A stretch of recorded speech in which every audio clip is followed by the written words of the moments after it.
Welcome back to 8 Days of the Witcher. Today is day number 5, and we are talking about the episode called Turn Your Back, which I think is maybe a lyric from the new Bard song. I'm not sure. that's that's funny. If you guys like this type of stuff, if you like, nerdy content like we like putting out, hit that like button, hit that subscribe button, hit that little bell, and Sean here's gonna let us know who we really are. Really, I mean, you're gonna hit that bell, but you don't know who we are yet. Yeah, we're Dad and Rock. So we do after shows, we do recap shows of a lot of the hot TV shows that are out there. We've done one for Ted Lasso, we've done one for WandaVision and the Marvel shows on Disney Plus.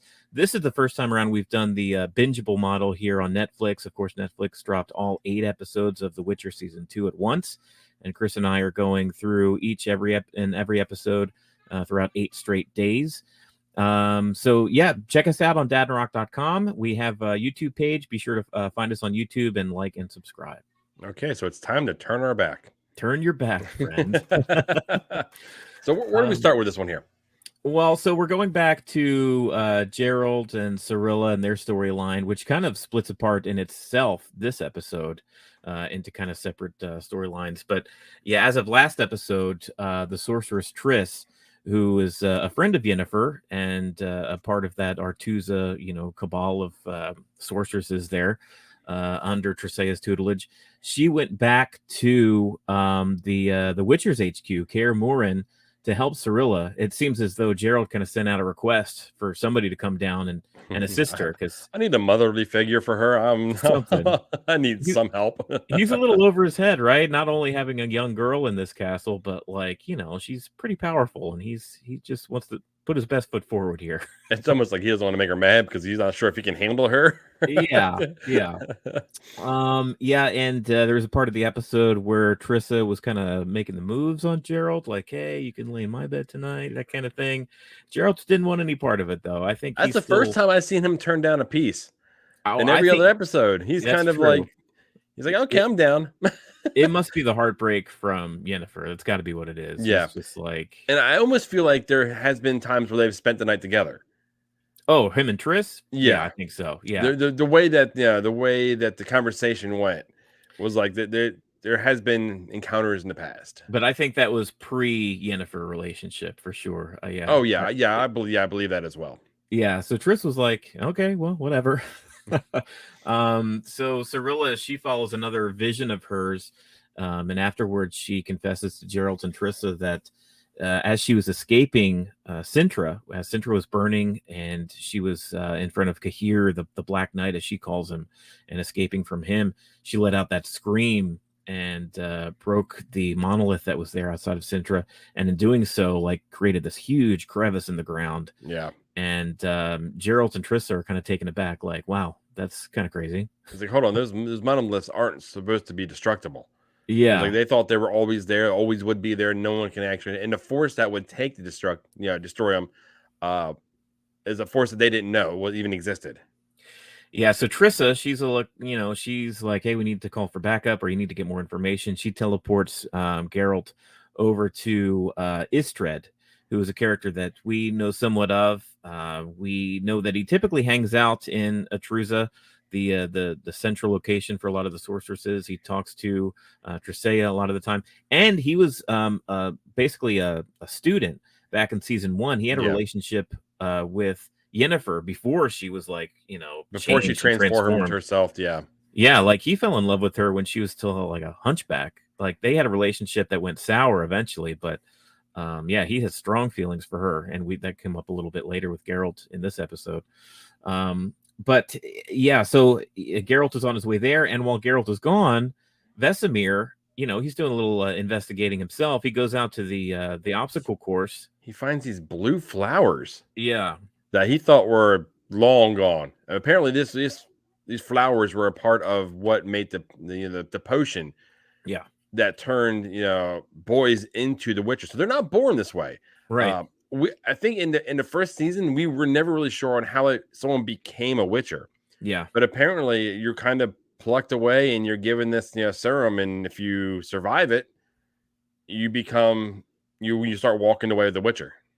Yeah, from my understanding of here, just glomming onto the dialogue from Vesemir, is that elder blood it goes onto the soil. The soil sprouts these particular type of flowers, and the flowers are used to create a potion. Yeah, that turns, like you said, boys into witchers. It's the only thing that mutates them in a way that they're able to handle whatever magic is going on.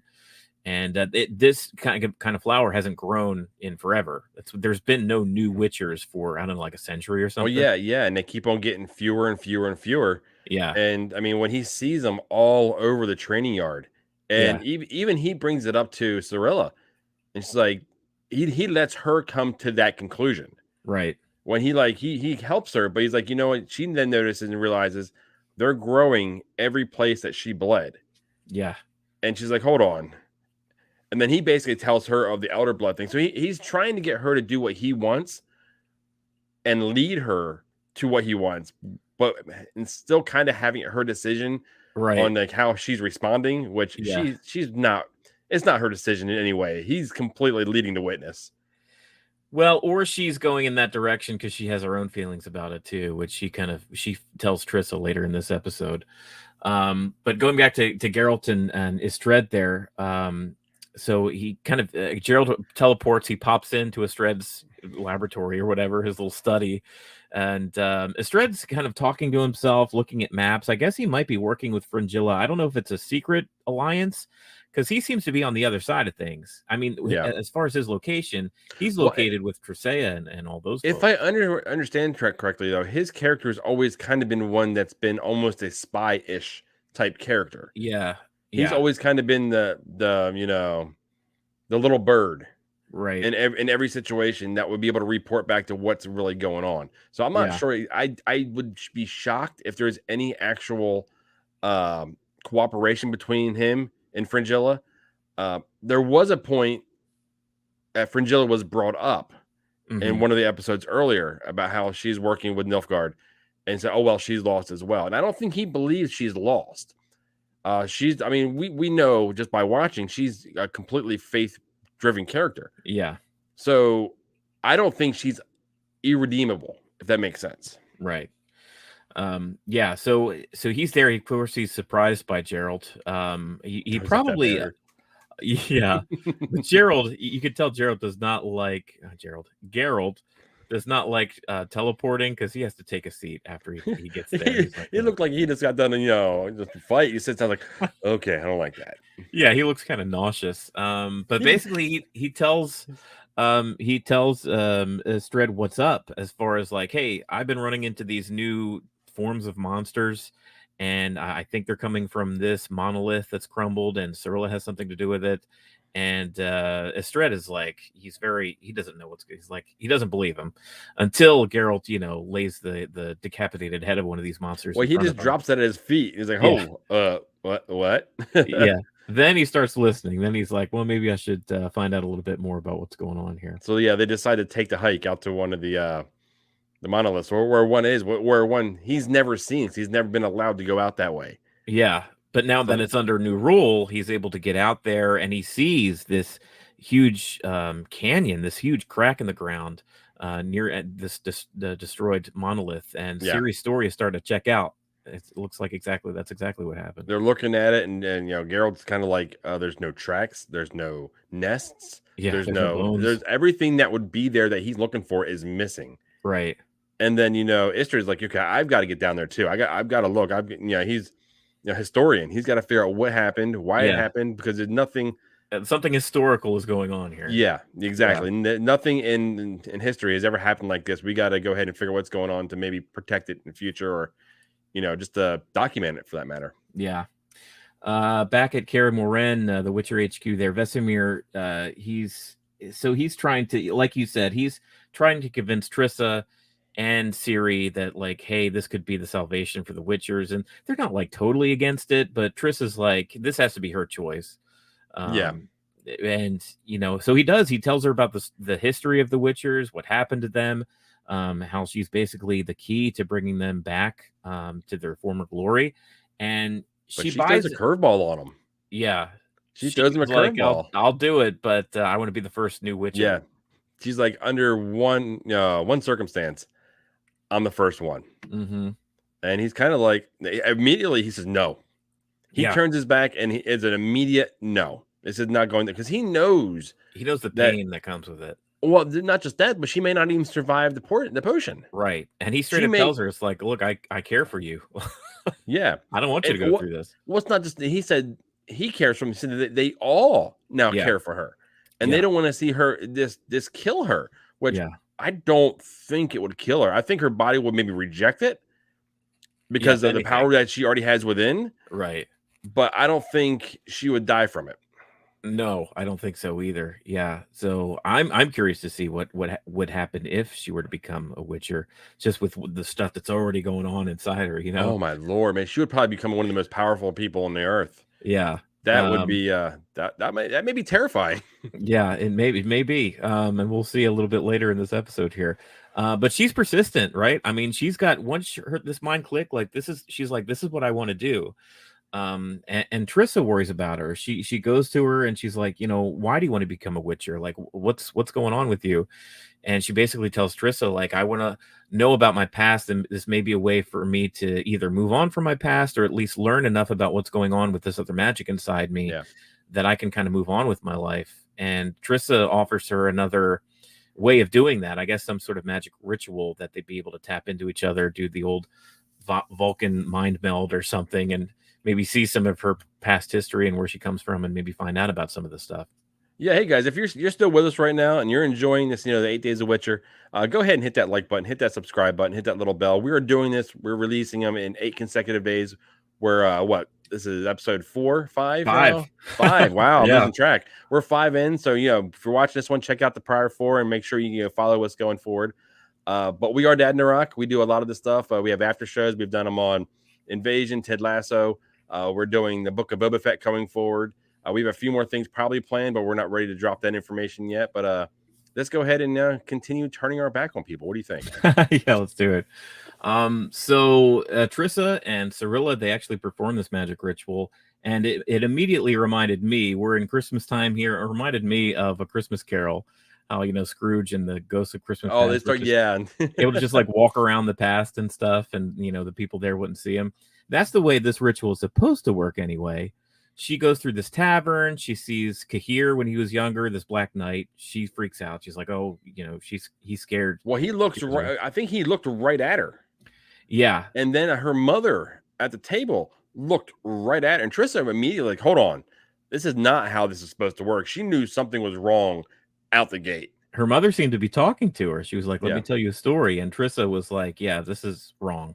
Then all of a sudden it becomes story time. They're walking through like a vision. Yeah. An interactive vision, which they're not supposed to be able to interact.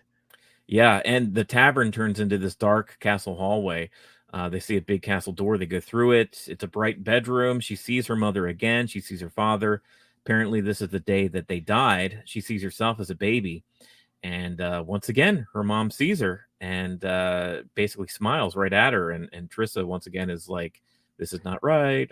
Feeling weird about this. It's starting to really freak her out now. Something's wrong. Yeah. And then finally, they kind of have this blinding white light. They head out to this outdoor location, and they come across this elven woman that seems to be holding a baby, bleeding by from the a gut. tree. Yeah, some sort of stab wound or something that she's holding. And Trissa, being who she is, she's like, even though they're in her vision, she goes up to her to try to attempt to heal her. She's saying some, magical words or whatever. And as she's doing this elven woman just like stands straight up and snatches Trissa by the neck and starts talking directly at Ciri and giving her all kinds of bad omens and prophecies. Yeah, let's go ahead and check that out. You cannot help us. Child of elder blood, child of wrath, the time of contempt is nigh. The world will die amidst frost and be reborn of the new sun. Reborn of elder blood, of the seed that has been sown. A seed that will not sprout but will burst into flame.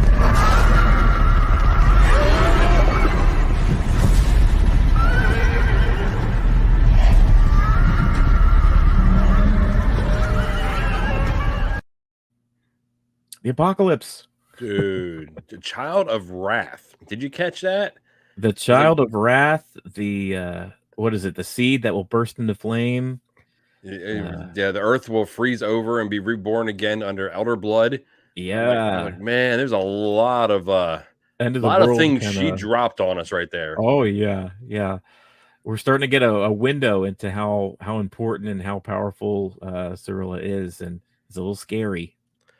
Will there be a point, like, we don't know the books or the game? Do you think there'll be Right, a point where she becomes, let's just say, let's draw a comparison to the Marvel Scarlet Witch.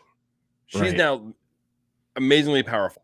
Yeah. Will there be a point where all her friends have to turn on her to stop her from doing what she may not be meaning to do? Because she said she may burn the word to the ground, but not mean to do it. They're her words from earlier episode. Yeah. Will there be a point where Geralt and the Witchers and everyone from Master and everything, they've got to actually team up to prevent her from doing that type of action? Yeah, and even these people that care for her, the Witchers, we've got even Trissa. Trissa is terrified to the point where they ended up coming at it and snapping out of this vision. And she's terrified. She's like backing up into the corner. She's saying, Yeah. you are the one, you are the seed that will, burn into flame. And she's like freaking out. And Guys, yeah, Cyrilla, she's heard these prophecies. yeah, She didn't realize she was walking amongst the one that was going to be the one that does it. yeah. And you can tell she believes it wholeheartly. Like what For she sure. just witnessed was not a fluke. It was not an accident. Yeah. I mean, I think she's going to report back to was it Astrian, her headquarters. Oh, Astrud, yeah. Yeah, we're going to report back there and let them know, hey, we got an issue. We got something going on, because we've seen in one of her visions where we see the castle burning. Mm-hmm. So something happens. Like I think all her visions that we're seeing, they're going to come. We're going to see that happen. Yeah. It's just how much of that is going to actually come true.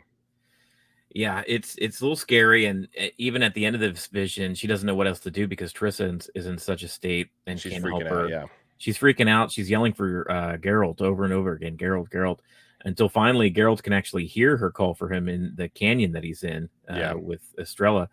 And at that moment, this canyon starts to rumble. This huge rock flying monster comes out.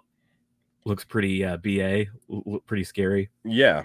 But walked right past him, flew him away. He's like, yeah. There's another one. That's not good. It's almost like, well, they come to find out that they think that these monoliths are actually portals. Yeah. That the three orbs never came together, or they're still there. So they're actually putting out a pulsing sound, which is actually making a portal to other worlds where these actual creatures are coming from. Yeah, and these aren't like mutations of monsters that have already been there. These are monsters that are already bred and living this way in another dimension, basically, and are coming through. So these are new to them, but not new in general. Right. If you're tracking. Yeah, if you're following along. Yeah, exactly. Sometimes it's hard. Sometimes it is. Yeah, sometimes they make you keep up here, try to catch up. But yeah, Geralt is freaking out because it's like, I got to get back to Ciri. He tells Strella to open a portal up, which he does. He heads back to Kaer Morhen just in time to stop his mentor's name, Vesemir. Vesemir, yeah, Vesemir. To keep him from performing this whatever this is, this process injector. She was in the chair. She was strapped down. I mean, basically the needle. I mean, he asked, "Are you sure you want to do this?" And the second time she said yes. The needle was on her arm, and he walked up and put a hard stop to it. Oh yeah. And it's hard to read him. Like, I'm pretty sure he was furious. Right. But he didn't give off that, I'm just going to rip her out of the chair. I'm going to beat the crap out of Vesemir and walk away here. He keeps on asking her, why do you want to be more powerful? Why do you want to be a Witcher? You are special. You are you. Yeah. You don't understand what you is right now. Or we don't even understand what you are. Yeah. Yeah. So I mean, one step at a time here. Yeah. Yeah. I mean, she can very well be the savior of, the Witchers. I mean, she can go ahead and give blood. They can go ahead and grow these flowers. They can do everything they need to do. Sure. She just doesn't need to basically sacrifice herself while doing so. Yeah, it is a little rash, right? Like if she transforms herself into a Witcher, it may keep whatever potential that she has if she doesn't do that from happening. But here's something. I mean, I don't know if this is true. If someone's watching and know the answer to this, please drop it in the comments. Yeah. But if she goes ahead and transforms herself into the Witcher, will that then taint the elder blood in her and not be able to grow more flowers? Yeah, exactly. Yeah, right. Or would it be a good thing to where it would keep her from fulfilling this prophecy of being this seed that bursts into flames and seems to be the conduit for destruction and the apocalypse here? Or could that be a part of it? Oh yeah, could be. Yeah, Could that very well be the part of it? When she does that, that goes ahead and sets her down that path. right. Yeah, There's so many things, but this is so this much was fun. a big episode, man. Yeah, there was a lot here in this one. A lot of prophecy, a lot of finding out a little bit more about some deeper meanings in some of these character traits here. We only have I 3 think episodes left.